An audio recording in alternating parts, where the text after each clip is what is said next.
দেখেন এটাই সে হাসনাত আবদুল্লাহ, যে হাসনাত আবদুল্লাহ একই গেঞ্জি গায়ে দিয়ে সে 24-এর আন্দোলন করেছে, একই গেঞ্জি গায়ে দিয়ে সে এমপি পদপ্রার্থী হয়েছে, এখন সে এমপি হয়েছে, জুলাই যোদ্ধা হয়েছে, আর এখন সে একই গেঞ্জি গায়ে দিয়ে সংসদ সদস্যে এমপির হয়ে সে সংসদ সদস্য ঢুকছে।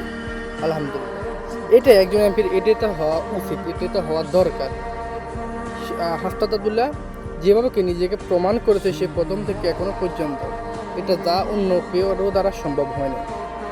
সে একই গেঞ্জি, সে একই হাসনাত আবদুল্লাহ, সে সংসদ সদস্য হয়েছে, এখন সে এমপি হয়েছে। ইচ্ছা করলে সে তো আরও ভালো গেঞ্জি গায়ে দিয়ে আরও ভালো কোট করে সে সংসদ সদস্যে যেতে পারত, কিন্তু না, সে হাসনাত আবদুল্লাহ একই গেঞ্জি গায়ে দিয়ে সে সংসদ সদস্যে গিয়েছে। আলহামদুলিল্লাহ, সে একই জার্সি, সে একই গেঞ্জি। এটাই আমি তো মনে করতাম তো হাসপাতাল বললে আজকে গেঞ্জিটা পাল্টা বেশি, এই গেঞ্জি গা দিয়ে জুলাই আন্দোলন করেছে, এই গেঞ্জি গায়ে দিয়ে সে 24-এর আন্দোলন করছে, এই গেঞ্জি গায়ে দিয়ে সে আপনার সকল খারাপ দুর্নীতির বিরুদ্ধে কথা বলেছে। এই জার্সিটা গায়ে দিয়ে সে তার এমপি নমিনেশন পাওয়ার পর এমপির জন্য সে সবার দ্বারে দ্বারে গিয়ে ভোট চেয়েছে, এবং এই জার্সিটা গায়ে দিয়ে সে এখন এমপি হয়েছে, এবং এই জার্সিটা গায়ে দিয়ে সে এখন আজকে সংসদ সদস্য গিয়েছে। আলহামদুলিল্লাহ, এটা একজন মানুষের হওয়া গুণ উচিত।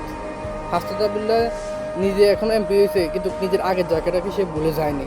সে প্রমাণ করেছে যে মানুষ টাকা পয়সা দ্বন্দ্ব অনেক বড় হতে পারে, কিন্তু চলাফেরাটা এবং মানুষের মতো একবারে সবাই যেন তাকে কোনো বড় কিছু না পাবে, সেটাই হাসনাত আবদুল্লাহ আমাদেরকে দেখিয়ে দিয়েছে। হাসনাত আবদুল্লার মতো আর কেউ হয়নি জুলাই যুদ্ধের মতো। হাসনাত আবদুল্লার চলাফেরা, আচার আচরণ সব কিছু অন্যদের থেকে অন্যান্য অত্যন্ত ভালো। এক জার্সি গায়ে যে হাসনাত আবদুল্লাহ বাংলাদেশের ইতিহাস সৃষ্টি করেছে। আমি চাই এই হাসনাত আবদুল্লাহ যেন সবসময় এরকম থাকে।